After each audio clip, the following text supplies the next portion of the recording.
Hi students, welcome back to my channel MD happy. Radhe Radheya.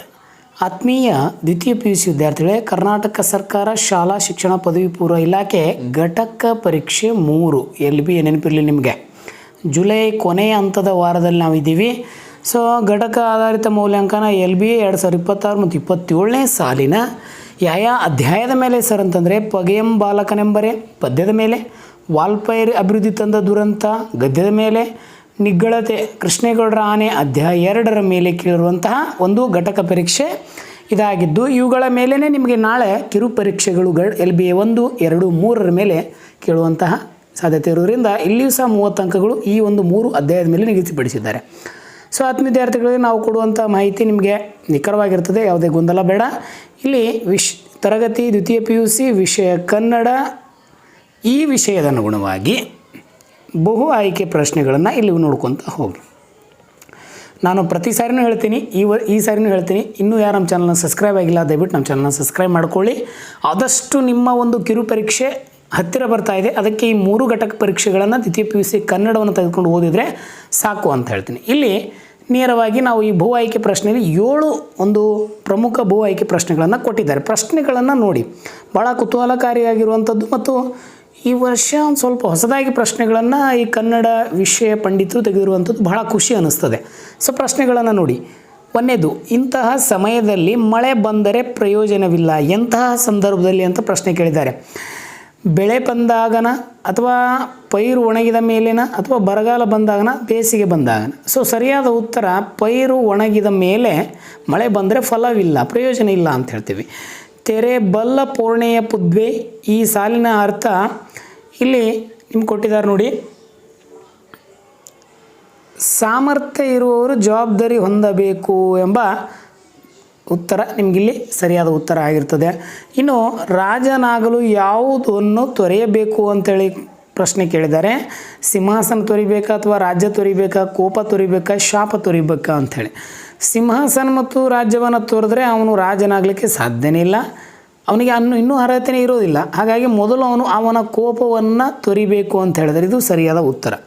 ಕಾರ್ವೇರ್ Marsh ಇದರ ಮೇಲೆ ಕುಳಿತು ವಾಲ್ಪೈರ್ ಕಾಡಿಗೆ ಬಂದನು ಅಂಥೇಳಿ ಪ್ರಾಣಿಗಳ ಬಗ್ಗೆ ಕೇಳಿದರೆ ಎಮ್ಮೆನ, ಆನೆನ, ಒಂಟೆನ ಅಥವಾ. ಸೊ ಸರಿಯಾದ ಉತ್ತರ ಕುದುರೆ ಅಂತ ಹೇಳ್ತೀನಿ. ವಾಲ್ಪರೆ ಅಭಿವೃದ್ಧಿ ತಂದ ದುರಂತ ಗದ್ಯದಲ್ಲಿ ಲೇಖಕರ ಪ್ರಕಾರ ಮುಂದಿನ ಜನಾಂಗಕ್ಕೆ ಇವುಗಳನ್ನು ಬಿಟ್ಟು ಹೋಗುವುದು ನಮ್ಮೆಲ್ಲರ ಛಲವಾಗಿದೆ ಅಂಥೇಳಿ ಒಂದು ಅಪ್ಲೈಡ್ ಕ್ವಶನನ್ನು ಕೇಳಿದ್ದಾರೆ. ಪರಿಶುದ್ಧ ನೀಲ ಆಕಾಶನ, ಮಲಿನಗೊಳ್ಳದ ಗಾಳಿನ, ಸ್ವಚ್ಛ ಸಮುದ್ರನ ಅಂಥೇಳಿ. ಸೊ ತೆಳಗೆ 1 ಮತ್ತು 3 ಸರಿ ಅಂತ, 2 ಮತ್ತು 4 ಸರಿ ಅಂತಾರೆ, 2, 3, 4 ಸರಿ ಅಂತ ಕೇಳಿದ್ರೆ ಕೊನೆಯ ಆಪ್ಷನ್ಸ್ ಇದೆ ನೋಡಿ, ಮೇಲಿನ ಎಲ್ಲವೂ ಸರಿ, ಇದು ಸರಿಯಾದ ಉತ್ತರ ಅಂತ ಹೇಳ್ತೀನಿ. ಇದು ಆನೆ ಮಾವುತನ ಹೆಸರು, ಇದು ಭಾಳ ಸರಿ ಇಂಪಾರ್ಟೆಂಟು, ನಿಮಗೆ ಭಾಳ ಸರಿ ಪ್ರಶ್ನೆ ಕೇಳಿದ್ದೇನೆ, ಇಂಪಾರ್ಟೆಂಟ್ ಇದು. ವೇಲಾಯುಧ ಅಂತ ಹೇಳ್ತೀವಿ, ಇದು ಸರಿಯಾದ ಉತ್ತರ. ಗೂಳೂರು ಮಠದವರು ಇಲ್ಲಿಯವರೆಗೆ ಹೋಗಿ ಮಾವುತ ವೇಲಾಯುಧನನ್ನು ಹುಡುಕಿ ಕರೆತಂದರು ಅಂತೇಳಿ ಪ್ರಶ್ನೆ ಇದೆ. ಎಲ್ಲಿವರೆಗೆ ಅಂತಂದರೆ ಆಯ್ಕೆ ಈ ಇದೆ ನೋಡಿ, ಕೇರಳದವರೆಗೆ ಹೋಗಿ ಹುಡುಕಿ ಅವನನ್ನು ಕರೆತಂದರು ಅಂತ ಹೇಳ್ತಾರೆ. ಇಲ್ಲಿ ಬಿಟ್ಟ ಸ್ಥಳಗಳಿಗೆ ಆವರಣದಲ್ಲಿ ಕೊಟ್ಟಿರುವಂಥ ಉತ್ತರಗಳನ್ನು ಸೂಕ್ತವಾಗಿ ಆರಿಸಿ ಬರೆಯಿರಿ ಅಂತ ಪ್ರಶ್ನೆ ಕೇಳಿದ್ದಾರೆ. ಚಹಾ ಇದೆ, ಕಾಫಿ ಇದೆ, ಸಿಂಹಬಾಲದ ಕೋತಿ ಮತ್ತು ಪೂಣಚ್ಚಿ ಅಂತ ಇದೆ. ಪ್ರಶ್ನೆ ನೋಡಿ, ಮಾರ್ಚ್ನ ಜೊತೆಗಾರನ ಹೆಸರು ಪೂಣಚ್ಚಿ ಅಂತ ಕರಿತೀವಿ, ಏನ್ರಿ ಪೂಣಚ್ಚಿ ಅಂತ ಕರಿತೀವಿ. ನೆಕ್ಸ್ಟ್, ವಾಲ್ಪರೆ ದುರಂತ ಬೀಜಗಳು ಚಹಾ ರೂಪದಲ್ಲಿ ಬಂದವು. ಕೆಂಪು ಪಟ್ಟಿಗೆ ಸೇರಿದ ಬಾಯಿ ಸಿಂಹಬಾಲದ ಕೋತಿ ಅಂತ ಹೇಳ್ತೀವಿ.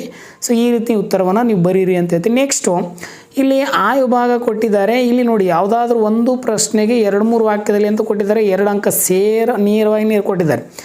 ಮಳೆ ಮತ್ತು ಬಂಧುಗಳ ವಿಚಾರದಲ್ಲಿ ಸೋಮನಾಥನ ಅಭಿಪ್ರಾಯವೇನು ಅಂತ ಪ್ರಶ್ನೆ ಕೇಳಿದ್ದಾರೆ. ಇನ್ನೊಂದು, ಶುಚಿ ಮತ್ತು ಸ್ವಾದಗಳನ್ನು ಕುರಿತು ಸೋಮನಾಥನ ಅಭಿಪ್ರಾಯವೇನು. 2 ಪ್ರಶ್ನೆಗಳನ್ನು ಕೇಳಿದರೆ 1 ನೀವು ಬರಿಬೇಕು. ಯಾವುದಾದ್ರೂ ಒಂದು ಪ್ರಶ್ನೆಗೆ 2-3 ವಾಕ್ಯದಲ್ಲಿ ಇಲ್ಲಿ ಕೇಳಿದರೆ ಇಲ್ಲಿ 2 ಅಂಕ ಇದೆ. ಕೈಗಾರಿಕೋದ್ಯಮಗಳಿಂದ ಕಾಡು ನಾಶವಾಗದೆ ವಾಲ್ಪೈ ತಂದ ದುರಂತ ಪಾಠದ ಮೇಲೆ ಕೇಳುವಂಥದ್ದು. ಮುಂದಿನ ಜನಾಂಗಕ್ಕೆ ಏನೇನು ಬಿಟ್ಟು ಹೋಗೋದು ನಮ್ಮೆಲ್ಲರೂ ಛಲವಾಗಿದೆ. ಆಲ್ರೆಡಿ ನಿಮಗಿಲ್ಲಿ ಕ್ವಶನ್ ಇದೆ ನೋಡಿಪ್ಪ, ಈ ಪ್ರಶ್ನೆ ಈ ಉತ್ತರ ಸಿಗ್ತದೆ ಅಂತ ಹೇಳ್ತೀನಿ. ನೆಕ್ಸ್ಟು, ಇಲ್ಲಿ ಯಾವುದಾದ್ರೂ ಒಂದು ಪ್ರಶ್ನೆಗೆ 2-3 ವಾಕ್ಯದಲ್ಲಿ ಉತ್ತರಿಸಿ ಅಂತ ಪ್ರಶ್ನೆ ಕೇಳಿದ್ದಾರೆ. ಕೃಷ್ಣೇಗೌಡರ ಆನೆ ಮುಡಿಗೇರಿ ಪೇಟೆಗೆ ಹೋಗಿ ಒಗ್ಗಿಕೊಂಡಿತ್ತು ಅಂತೇಳಿ ಉತ್ತರ ಬರೀಬೇಕು. ಸೊರಗಿದ್ದ ಆನೆಯನ್ನು ಕೃಷ್ಣೇಗೌಡರು ಹೇಗೆ ಸಾಕಿದರು, ಇದು ಇಂಪಾರ್ಟೆಂಟು, ಎನ್ಯುವಲ್ ಎಕ್ಸಾಮ್ ಬಂದಿರುವಂಥದ್ದು. 2 ಅಂಕ ಪ್ರಶ್ನೆ ಇಲ್ಲಿಯೂ ಸಹ ಇದೆ.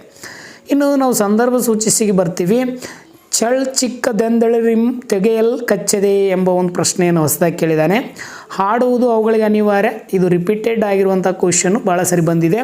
ಆನೆಗೂ ಮಾನ ಮರ್ಯಾದೆ ಇರುತ್ತದೆ, ಹೊಸ ಪ್ರಶ್ನೆ. ನೀವು ಕ್ವಶನ್ನು ಒಟ್ಟು 3 ಪ್ರಶ್ನೆಯನ್ನು ಕೊಡ್ತಾರೆ, 2 ವಾಕ್ಯದಲ್ಲಿರುವಂಥದ್ದು. ಯಾವುದಾದ್ರೂ 2 ಪ್ರಶ್ನೆ ಅಂತ 3ರಲ್ಲಿ 2 ಬರೀರಿ ಅಂತ ಹೇಳ್ತಾರೆ. ಇನ್ನು ಯಾವುದಾದ್ರೂ ಒಂದು ಪ್ರಶ್ನೆಗೆ 5-6 ವಾಕ್ಯದಲ್ಲಿ ಉತ್ತರಿಸಿ 4 ಅಂಕದ ಪ್ರಶ್ನೆ ಇದೆ, ಗಮನ ಇಟ್ಕೊಳ್ಳಿ. ಅಂತಾರಾಷ್ಟ್ರೀಯ ವಿದ್ಯಮಾನಗಳಿಂದ ವಾಲ್ಪೈರಿಗೆ ಒದಗಿದ ಸಮಸ್ಯೆಗಳೇನು ಅಂಥೇಳಿ ಈ ವಾಲ್ಪೈರಿ ದುರಂತ ಮೇಲೆ. ಇನ್ನು ನಾಟಕದ ಮೇಲೆ ಆನೆ ಮತ್ತು ಮಾವುತ ವೇಲಾಯುಧನ್ನು ಸಾಕಾಲು ಮಠದವರಿಗೆ ಹವಾಣಿಸಿದ್ದೇಕೆ ಅಂಥೇಳಿ ಒಂದು ಪ್ರಶ್ನೆ ಇಲ್ಲಿ ಕೊಟ್ಟಿದ್ದಾರೆ. 2ರಲ್ಲಿ 1ಅನ್ನು ನೀವು ಏನು ಮಾಡಿ ಅಂತ ಹೇಳ್ತೀನಿ, ನಾನು ಬರಿತಾ ಹೋಗಿ ಅಂತ ಹೇಳ್ತೀನಿ. ಇನ್ನು ಭಾಷಾಭ್ಯಾಸಕ್ಕೆ ನಿಮ್ಮನ್ನು ಕರ್ಕೊಂಡು ಹೋಗ್ತೀನಿ. ಇಲ್ಲಿ ಕೆಳಗಿನ ಪ್ರಶ್ನೆಗೆ ಯಾವುದಾದ್ರೂ 2 ಸೂಚಿಸಿ ಅನುಗುಣ ಉತ್ತರಿಸಿ ಅಂತ ಕೊಡ್ತಾರೆ ನೋಡಿ. ನುಡಿಗಟ್ಟುಗಳನ್ನು ನಿಮ್ಮ ಸ್ವಂತ ವಾಕ್ಯದಲ್ಲಿ ಬರೀರಿ. ದಾರಿದೀಪ ರಿಪೀಟೆಡ್ ಆಗಿರುವಂಥ, ರೈಲು ಬಿಡು, ಗತಿಗಾಣಿಸು 3 ಪ್ರಶ್ನೆ ರಿಪೀಟ್ ಆಗಿವೆ. ನಿಷೇಧಾರ್ಥಕ ರೂಪವನ್ನು ಬರೀ. ಬರುವರು, ತಿನ್ನು, ನಿಲ್ಲುವುದು 2 ಪದಗಳು ವಿಭಕ್ತಿ ಪ್ರತ್ಯಯವನ್ನು ಬರೀರಿ. ಮನೆಗೆ, ವಿದ್ಯೆ, ವಲ್ಲಭ. ಸೊ ಈ ರೀತಿ ಏನಪ್ಪ ಅಂತಂದರೆ ವಿಡಿಯೋವನ್ನು ನಿಮಗೆ ಉಪಯುಕ್ತ ಮಾಹಿತಿ ಅನಿಸಿದರೆ ದಯವಿಟ್ಟು ನಮ್ಮ ವಿಡಿಯೋವನ್ನು ಲೈಕ್ ಮಾಡಿ, ಶೇರ್ ಮಾಡಿ, ನಿಮ್ಮ ಸ್ನೇಹಿತರಿಗೆ ವಿಡಿಯೋಗಳನ್ನು ದಯವಿಟ್ಟು ತಲುಪಿಸಿ. ಆದಷ್ಟು ಅತಿ ಹೆಚ್ಚು ನಿಮಗೆ ಈ LBA ಘಟಕ ಪರೀಕ್ಷೆ 3 ಸಿಗಲಿ ಅಂತ ಹೇಳ್ತೀನಿ. ಆಶಿಸ್ತಾ ನಿಮಗೆ ಕಿರು ಪರೀಕ್ಷೆಗೆ ಹತ್ತಿರ ಬರ್ತಾ ಇದೆ, ಜಾಸ್ತಿ ಓದ್ಕೊಳ್ಳಿ ಅಂತ ಹೇಳ್ತಾ ಈ ವಿಡಿಯೋವನ್ನು ಇಲ್ಲಿ ಕೊನೆಗೊಳಿಸ್ತೀನಿ. ಸೊ ಎಲ್ರಿಗೂ ಧನ್ಯವಾದಗಳು. ರಾಧೆ ರಾಧೇಯ.